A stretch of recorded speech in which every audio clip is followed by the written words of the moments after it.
Hello, আসসালামু আলাইকুম। এখন হচ্ছে আমরা সোর্স ফ্রি সার্কিট, এখন পর্যন্ত আমরা source free RC circuit, RL সার্কিটের প্র্যাকটিস প্রবলেম গুলো করছিলাম, ট্রানজিয়েন্ট অ্যানালাইসিস করতেছিলাম। সো এটা হচ্ছে প্রথম আমাদের step response of A RC circuit করবো আমরা। সো এটা হচ্ছে practice problem 7.10 of Sadiku book, Alexander Sadiku book. So আমরা এটা কিভাবে বুঝলাম যে এটা অ্যাকচুয়ালি আমাদের step response of RC circuit বুঝাচ্ছে, এটা একটু পরে অ্যানালাইসিস করতেছি। আমরা এই কোয়েশ্চেনটা দেখি। আমাদের কোয়েশ্চেনে বলা হয়েছে ভি অফ টি বের করতে, মানে হচ্ছে আমাদের ক্যাপাসিটর অ্যাক্রসে ভোল্টেজটা বের করতে at any time of T. And obviously আমাদের একটা এগুলো লিখছে, এগুলো অ্যাকচুয়ালি চিত্র দেখে বোঝা যায়, এগুলো এখান থেকে বোঝার দরকার নেই। সো আমরা একটু চিত্রটা দেখি, মানে সার্কিটটা দেখি, সরি চিত্র না, এটা হচ্ছে সার্কিট ডায়াগ্রাম। সো আমরা সার্কিট ডায়াগ্রামটা দেখি, আমাদের টি ইকুয়াল টু 0 সময় সুইচটা ক্লোজ হয়ে যাচ্ছে। সো আমাদের অবভিয়াসলি যেহেতু টি ইকুয়াল টু 0 সময় সুইচটা ক্লোজ হচ্ছে, তার মানে হচ্ছে আমাদের একটা সোর্স টি ইকুয়াল টু 0 সময় কানেক্টেড হয়ে যাচ্ছে। সো এইসব ক্ষেত্রে আমরা কি করি, যে সময় কানেক্টেড হচ্ছে বা ডিসকানেক্ট হচ্ছে ডিসি সোর্স, সেই সময়ের আগে পরে আমরা চিন্তা করি, right? সেখানে আমরা টি গ্রেটার দ্যান 0 সময় চিন্তা করবো, কারণ এই সময়টাতেই আমাদের ট্রানজিয়েন্ট অ্যানালাইসিসটা ঘটে, রাইট? So আমরা যদি এখানে একটু খেয়াল করি, তাহলে t is equal to 0 সময় আমাদের এই সোর্সটা কানেক্টেড হয়ে যাবে, এন্ড দুইটা সোর্স অ্যাকচুয়ালি, সরি, দুইটা সোর্সই কানেক্টেড থাকবে, এন্ড এই পুরো সার্কিটে এক্সিস্ট করবে। সো তার মানে কি বোঝা যাচ্ছে, এখানে আমাদের একটা ক্যাপাসিটর আছে, রেজিস্ট্যান্স আছে দুইটা, দেন হচ্ছে আমাদের সোর্স আছে। তার মানে অবভিয়াসলি এটা সোর্স ফ্রি হবে না, যেহেতু সোর্স আছে এটা সোর্স ফ্রি হবে না। এন্ড আমরা কি জানি, সোর্স থাকলে কোনো আরসি সার্কিটে যদি সোর্স থাকে, তাহলে ওটা ওই সার্কিটে স্টেপ রেসপন্স আমাদের প্রদর্শন করবে, রাইট? সো তার মানে এটা আমাদের এই সার্কিটটা আমাদের স্টেপ রেসপন্স, এই সার্কিটের স্টেপ রেসপন্স বিহেভিয়ার আমাদের বের করতে হবে। সো আমরা স্টেপ রেসপন্স এর ক্ষেত্রে আমরা কি জানি, সেটা হচ্ছে আমাদের টোটাল স্টেপ রেসপন্স। আমি জাস্ট একটু শুরু ম্যাথটা করার আগে একটু আইডিয়া দিচ্ছি এই ব্যাপার সম্পর্কে। স্টেপ রেসপন্স হচ্ছে আমাদের natural response, natural response plus forced response. Natural response কোনটা? ন্যাচারাল রেসপন্স হচ্ছে সোর্স না থাকা অবস্থায় যেটা ছিল, যেটা আমরা আগের প্র্যাকটিস প্রবলেম গুলোতে করছি। সো ন্যাচারাল রেসপন্স হচ্ছে সোর্স না থাকা অবস্থায়, এন্ড ফোর্সড রেসপন্স হচ্ছে মানে জোর করে কিছু করানো, মানে হচ্ছে বাইরে থেকে যখন এক্সটার্নাল সোর্স থাকবে তখন এই ফোর্স রেসপন্সটা কাজ করে। সেটা হচ্ছে আমাদের বাইরে থেকে ভিএস পরিমাণের, ভিএস ভোল্টেজের একটা কারেন্ট অ্যাড করা হয়েছে, তো আমাদের ফোর্সড রেসপন্স হবে সেক্ষেত্রে VS 1 minus e inverse T by tau. Tau হচ্ছে time constant, VS 1 minus t by tau. আর ন্যাচারাল রেসপন্স তো আমরা আগে ম্যাথগুলা থেকেই জানি, V not e inverse T by tau and t by tau. Okay, so তাহলে আমাদের টোটাল যে স্টেপ রেসপন্সটা দাঁড়ায় সেটা হচ্ছে V not inverse T by tau plus VS 1 minus inverse T by tau, right? So এখান থেকে আমরা এটা মাল্টিপ্লিকেশন করে আমরা বাইরে নিয়ে আনলাম, আমাদের তাহলে থাকতেছে V S plus V not minus V S inverse T by tau. So এটাই হচ্ছে আমাদের যে স্টেপ রেসপন্সটার মানটা, এটা হচ্ছে আমরা পাবো। তো আমাদের এটাই হচ্ছে অ্যাকচুয়ালি আমাদের ভোল্টেজটা, রাইট? যেহেতু স্টেপ রেসপন্স হচ্ছে, আমরা এটাকে এভাবে তাহলে এক্সপ্রেস করে দেখাইতে পারি।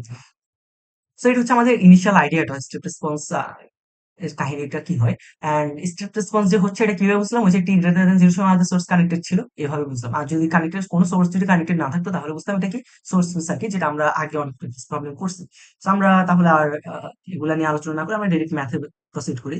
সো ম্যাথে আমাদের কি বলছে, ম্যাথটা খুব একটা কঠিন হওয়ার কথা না, ইজি হওয়ার কথা, যেহেতু শুরু থেকে একটা ম্যাথ। সো আমরা একটু দেখি, ভিটি বের করতে বলছে। So আমাদের এই এই জায়গা থেকে আমরা দেখি, আমি সূত্রটা আবার একটু পাশে লিখি, মানে এটাই আমাদের অ্যাকচুয়ালি প্রাইমারি সূত্র, এটা আমাদের অবভিয়াসলি মেমোরাইজ রাখাটাই ভালো, বারবার তো আর ডেরাইভ করে আনা দরকার নাই। বা অ্যাকচুয়ালি এখান থেকে আসারও তো কোনো প্যারা নাই, এটা তো জাস্ট দুই লাইন লাগতেছে।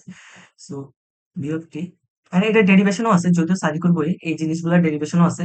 এটা ডেরিভেশনও খুব একটা কঠিন না। এখানে আমাদের একটা সরি ক্যাপাসিটর থাকে, আর এখানে আমাদের একটা যদি ভোল্টেজ সোর্স অ্যাড করি, সেখানে একটা ভোল্টেজ সোর্স থাকবে এন্ড রেজিস্ট্যান্স থাকবে। সো এখান থেকে ডেরিভেশন গুলো করা যায়, কেভিএল কেসিএল এগুলো অ্যাপ্লাই করে। সো ওকে, এটা এখন আমাদের আহ, চিন্তা করার দরকার নাই। প্রমাণগুলা ইজি, বই দেখলেই বোঝা যাবে, সার্কিট বইতেই আছে সুন্দরভাবে প্রমাণগুলো। জাস্ট আমাদের সিম্পল কনসেপ্ট গুলো অ্যাপ্লাই করে প্রমাণ করা যায় সবগুলো। ওকে, সো আমাদের তাহলে স্টেপ রেসপন্সের যে ভোল্টেজ, মানে স্টেপ ভোল্টেজ যেটা পাই আমরা আলটিমেটলি ক্যাপাসিটর অ্যাক্রসে, সেটার আমাদের তাহলে সূত্রটা দাঁড়ায় ভি অফ, এটা কেন লিখলাম ভি ইনফিনিটি, এটা মানে হচ্ছে আমার যখন স্টেডি কন্ডিশনে পৌঁছে যায়। সো আমরা এখানে ভিএস দ্বারা লিখছি, এটা ভিএস দ্বারা বুঝাচ্ছিলাম ডিসি সোর্স কানেক্টেড থাকা অবস্থায়, কিন্তু এখানে ভি অফ ইনফিনিটি লিখতেছে মানে স্টেডি কন্ডিশনে পৌঁছে যাওয়ার পর। আই হোপ এটা আমি আগে যখন করছিলাম ওইবারও, ওই সময়ও কিছু কিছু ক্ষেত্রে বলছি, এখন আবার বলি একটু। আমাদের যে সার্কিটটা থাকে এটা মানে ট্রানজিয়েন্ট রেসপন্স তো দেখাবে, রাইট? ট্রানজিয়েন্ট রেসপন্স কতক্ষণ পর্যন্ত দেখাবে, 5টাও পর্যন্ত সময় পর্যন্ত দেখায়। 5টাও সময় পরে গিয়া এটা হচ্ছে স্টাডি কন্ডিশনে পৌঁছে যায়। সো এই ভি ইনফিনিটি হচ্ছে স্টাডি কন্ডিশনে পৌঁছে যাওয়ার পর আমাদের ক্যাপাসিটর অ্যাক্রস যে ভোল্টেজ এটা, রাইট? মানে এটা হচ্ছে আমাদের ইনফিনিটি মানে হচ্ছে অনেক টাইম চলে গেছে, এটার কারণে আমরা ইনফিনিটিটা দিই। ওকে, অ্যান্ড দেন এটা হচ্ছে আমাদের ভি নট। ভি নট মানে বুঝেছি ইনিশিয়াল অবস্থায় যে ভোল্টেজটা ছিল ক্যাপাসিটর অ্যাক্রোসে, অ্যান্ড এখানে আবারও ভি ইনফিনিটি ইনভার্স টি বেটা। সো আমরা যদি এখানে একটু খেয়াল করে দেখি আমাদের অ্যাকচুয়ালি কি কি জিনিস বের করতে হবে। সো দেখা যাচ্ছে আমাদের ভি ইনফিনিটি বের করতে হবে, ভি নট বের করতে হবে মানে ইনিশিয়াল ভোল্টেজ, দেন টাও বের করতে হবে। সো আগে আমরা সোর্স ফ্রি অবস্থায় আমরা দুইটাকে সলভের চিন্তা করতাম। সেটা ছিল টি লেস দ্যান জিরো সময় একবার। টি লেস দ্যান জিরো আমি আবারও বলতেছি, এখানে জিরো মানে টি নট বুঝাচ্ছে, অর্থাৎ যে সময় কি আমাদের ডিসি সোর্সটা কানেক্ট বা ডিসকানেক্ট করা হয়। তো টি লেস দ্যান জিরোতে একবার, টি গ্রেটার দ্যান জিরোতে একবার, অ্যান্ড টি ইনফিনিটে, সরি এই দুটা দিয়ে আমরা আগে সব করে তুলতাম।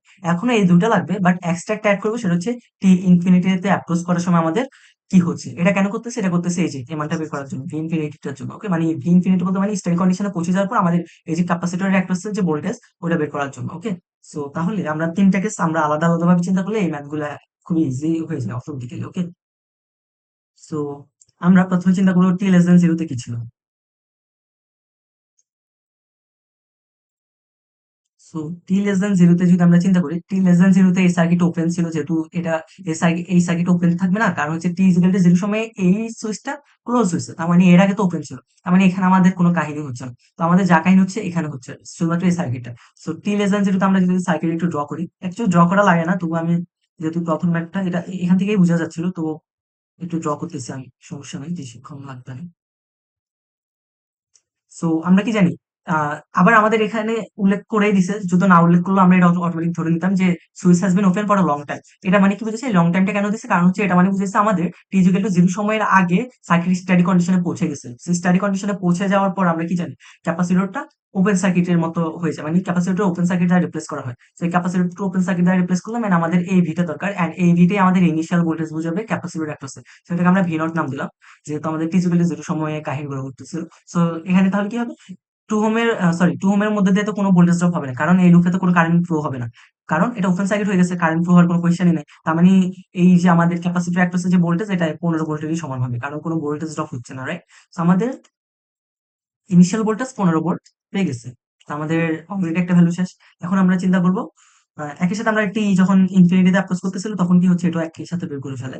তাহলে তাহলে আমরা তখন কি হচ্ছে, তখন হচ্ছে এই সুইচটা কানেক্টেড হয়ে যাচ্ছে। সো আমরা কানেক্টেড হয়ে যাওয়ার পর কি কি করবো, ওটা আমি আর চিত্রটা নাকি আমি এখান থেকেই করে ফেলি, আগের এগুলো একটু মুছে ফেলি। আই হোপ এগুলা বুঝে গেছে, আমি এগুলো রাখার দরকার নেই, আমার ম্যাথ দরকার নেই এটা।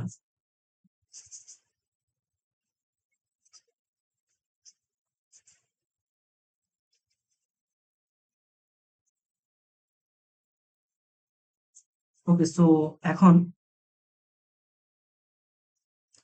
আমাদের যখন t is equal to infinity, sorry t is equal to zero সময় এটা কানেক্টেড হয়ে গেছে, তার মানে টি যখন ইনফিনিটিতে অ্যাপ্রোচ করতেছে, মানে ইনফিনিটি বলতে মানে অনেকক্ষণ সময় বুঝাচ্ছি, তখন তার মানে অবশ্যই এটা কানেক্টেড থাকবে। হ্যাঁ, এটা কানেক্টেড থাকবে। তো তখন আমাদের এই যে ক্যাপাসিটর অ্যাক্রসের যে ভোল্টেজ, এটা বের করতে হবে। ওকে, সেটা কিভাবে বের করবো? এটা বের করার জন্য তখন যেহেতু স্টাডি কন্ডিশনে পৌঁছে যাবে, তখন এটাকে খুলে ফেলবো। তো সেটা আমরা এটা খুলে ফেলছি। ওকে, সো আমাদের এই দুটার এই নোডের নাম দিলাম সেটা হচ্ছে এ নোড, আর এই নোডের নাম দিলাম ভি। সো আমাদের এ আর ভি এর যে ভোল্টেজ পার্থক্য, মানে ভি এ ভি এটা বের করবো, and এটা মানে আমাদের ভি ইনফিনিটি মানে ইনফিনিটি সময় যাওয়ার পর, আই মিন স্টাডি কন্ডিশনে পৌঁছানোর পর ক্যাপাসিটরের অ্যাক্রসে ভোল্টেজটা বোঝাচ্ছে। সেটা কিভাবে বের করতে পারি এখন, নোডাল অ্যানালাইসিস অ্যাপ্লাই করতে পারি, অথবা নোডাল অ্যানালাইসিস লাগবে না, আমরা ভিতরে শুধুমাত্র একবার কেসিএল অ্যাপ্লাই করে দিই, তাহলে আমাদের হয়ে যাবে। আচ্ছা, নোডাল অ্যানালাইসিস দিয়ে করি, সমস্যা নেই। So আমরা এটাকে রেফারেন্স নোড ধরি, এটাকে রেফারেন্স নোড ধরে এটাকে রেফারেন্স নোড মানে কি জিরো ভোল্ট, তার মানে এটাকে জিরো ভোল্ট ধরলাম, আর এই নোডের নাম তো এ নোড দিলাম। তো জিরো ভোল্ট মানে আমাদের ভিভি এটা জিরো হয়ে গেছে, রাইট? সো আমাদের এখন ভি এটা বের করতে হবে। সো ভি এই পয়েন্টে নোড ভোল্টেজ ভি এ হবে, তাহলে আমরা এই পয়েন্টে একবার কেসিএল অ্যাপ্লাই করবো। সো নোডাল অ্যানালিসিস সময় জানতাম আমরা যে পয়েন্টে কেসিএল অ্যাপ্লাই করতেছি ওই নোডে নোড ভোল্টেজটাকে হাইস্ট ধরে নিই, তার মানে আমার এদিকে একটা কারেন্ট যাচ্ছে, এদিকে একটা কারেন্ট যাচ্ছে, এদিকে কি পরিমাণ কারেন্ট যাচ্ছে, ভি এ মাইনাস 15/2, এদিকে কি পরিমাণ কারেন্ট যাচ্ছে, V A minus minus minus plus হয়ে যাবে, তার মানে ভি এ প্লাস 7.5/6। সো আমরা V A minus 15/2 plus V A plus 7.5/6 is equal two 0। So এটা ক্যালকুলেশন করলে আমাদের ডিরেক্ট ক্যালকুলেটরে করা যায়। সো আমি ক্যালকুলেটর করে ফেলতেছি, x মাইনাস 52।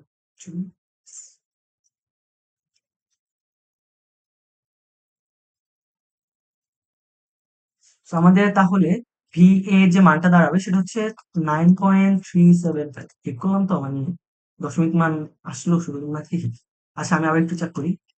এক্সপেরিয়েন্স ফিল আচ্ছা ঠিক আছে, এতই আসতেছে। তার মানে 9.375। So 9.375 volt. ওকে। সো এটা হচ্ছে, তাহলে আমাদের কি দাঁড়ালো? তাহলে আমাদের ভি যখন ইনফিনিটে আমাদের টাইমটা অ্যাপ্রোচ করতেছে, মানে আমাদের স্টেডি কন্ডিশনে পৌঁছে যাওয়ার পর আমাদের ক্যাপাসিটর অ্যাড্রেসে ভোল্টেজ হবে তাহলে 9.375। তো আমাদের দুটো ভ্যালুই জানা হয়ে গেছে। আমাদের আর কি দরকার? টাওয়ার দরকার। তো টাওটা আমরা কোন সময় হিসাব করবো? যখন ট্রানজিয়েন্ট রেসপন্স চলতেছে ওই সময় হিসাব করবো। তো ট্রানজিয়েন্ট রেসপন্স আমাদের টি গ্রেটার দ্যান 0 সময় চলতেছে। তো ওই সময় টাও হিসাব করবো। তার মানে টাও হিসাব করার জন্য আমাদের টাও এর সূত্র কি? টাও হচ্ছে RC, right? RC. So C এর মান তো আমরা জানি 1/3 দেওয়া আছে। জাস্ট আর ইকুইভ্যালেন্ট এর মানটা বের করবো। ক্যাপাসিটরের ক্যাপাসিটরের অ্যাক্রসে যে আমার টোটাল তুলনা রেজিস্ট্যান্স আছে ওটা বের করবো। জাস্ট ঠিক। ওকে। তো টি গ্রেটার দেন 0 সময়ে সার্কিটটা তো সেমই থাকবে, চেঞ্জ হবে না। শুধুমাত্র তখন আর এটা ওপেন সার্কিট করে দিব না, কারণ হচ্ছে স্টেডি কন্ডিশনে পৌঁছে নেই, যেহেতু ট্রানজিয়েন্ট অ্যানালাইসিস চলতেছে। তো এটা তখন আর ওপেন করবো না, আর স্টেডি কন্ডিশনে পৌঁছে গেলে আমরা এটাকে ওপেন করে দিই। That's it. এইটুকুই পার্থক্য শুধু। সো আমাদের আর ইকুইভ্যালেন্ট বের করার জন্য আমরা কি করবো? আমরা সকল ধরনের ইন্ডিপেন্ডেন্ট সোর্স অফ করে দিব। অ্যান্ড যদি ডিপেন্ডেন্ট সোর্স থাকে সেক্ষেত্রে আলাদাভাবে করবো। তো এখানে যেহেতু কোনো ডিপেন্ডেন্ট সোর্স নাই, তাহলে আমাদের এখানে মানে ঝামেলার কিছু না, আমরা শুধুমাত্র ইন্ডিপেন্ডেন্ট সোর্স গুলো অফ করে দিব। সো আমি যদি সার্কিটটা ইন্ডিপেন্ডেন্ট সোর্স গুলো অফ করে ড্র করি তাহলে আমার দাঁড়াবে ভোল্টেজ, দুইটাই ইন্ডিপেন্ডেন্ট ভোল্টেজ সোর্স। সো আমরা কি জানি ভোল্টেজ সোর্স কে টার্ন অফ করলে শর্ট সার্কিট হয়ে যায়। সো শর্ট সার্কিট করে দিলাম দুইটাই। And আমাদের এই যে এটা এখানে একটা ক্যাপাসিটর আছে না, ক্যাপাসিটরের অ্যাক্রসে ভোল্টেজটা বের করবো। সো আমি ক্যাপাসিটরটা এখানে বুঝাচ্ছি এইভাবে। এন্ড দেন এটা হচ্ছে আমার 6 এন্ড দিস। সো এখন আমরা যদি খেয়াল করি এই 2 এন্ড এই 6 এটা অ্যাকচুয়ালি প্যারালালি আছে, রাইট? কারণ এদের দুইটারই প্রান্ত বিন্দু কমন। সো আমাদের এই 6 and 2 প্যারালালি আছে। সো আমাদের R equivalent will equal to 2 into 6 by 8. So it will give us 12 by 8. So 12 by 8 means 3 by 2, right? So আমাদের তাহলে আরেকটা কালার নিই। সো আমাদের টাও এর মান কি দাঁড়ালো? টাও এর মান দাঁড়াবে আর সি। সো আর হচ্ছে 3/2, সি এর মান হচ্ছে আমাদের 1/3, যেটা আমাদের কোশ্চেনে ছিল। সো এটা কাটা, দেন টাও হচ্ছে আমাদের হাফ। ওকে। সো তাহলে আমাদের এখন এই সূত্রটা ডিরেক্ট অ্যাপ্লাই করে আমরা স্টেপ ভোল্টেজ বের করে ফেলতে পারবো। স্টেপ রেসপন্সের ফলে আমাদের যে capacitor across voltage for tea time any time, so ওটা আমরা বের করে ফেলতে পারবো। সো আমরা তাহলে সূত্রের শুধুমাত্র মানগুলো বসাবে। সো আমাদের যে স্টেট কন্ডিশনে পৌঁছানোর পরে আমাদের ক্যাপাসিটর অ্যাক্রস ভোল্টেজ পাইছিলাম 9.375, মানে ভি ইনফিনিটি যেটা, এটা বসেছি। Then plus V not minus steady কন্ডিশনে পৌঁছানোর পর যে মান। সো ভি নট হচ্ছে আমাদের মানে ইনিশিয়াল ভোল্টেজ হচ্ছে আমাদের 15। 15 মাইনাস 9.375 কত? 15 minus 9.375। So that will give us 5.625। So এটা হবে 5.625 inverse T by tau. So tau হচ্ছে হাফ। সো আমি যদি একই সাথে উল্টে লিখি, মানে ভাগ করলে তো অ্যাকচুয়ালি উল্টে যাবে। সো মাইনাস টোয়াইস টি হার্স। সো অবভিয়াসলি একক লিখতে হবে ভোল্টেজ। সো এটা হবে আমাদের আনসার। ওকে। সো এটাই আনসার। ও আচ্ছা, আমাদের তো এখানে করে রাখলেই হবে না, আমাদেরকে আবার বলা হয়েছে যে টি যখন 0.5 ওই সময় বের করতে।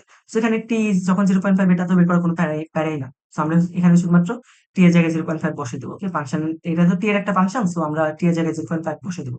So 9.375 plus 5.625 inverse 2 into 0.5। So এটা ক্যালকুলেটর ডিরেক্ট করে ফেলি।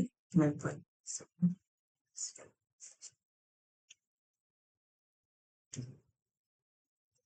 সো এমাউন্ট হচ্ছে আমাদের আসতেছে 11.44 ভোল্ট অবভিয়াসলি। দেন এটা হচ্ছে আমাদের আনসার। এখানে একক দিতে হবে। সো এটা ক্লিয়ার। That's it. আসসালামু আলাইকুম।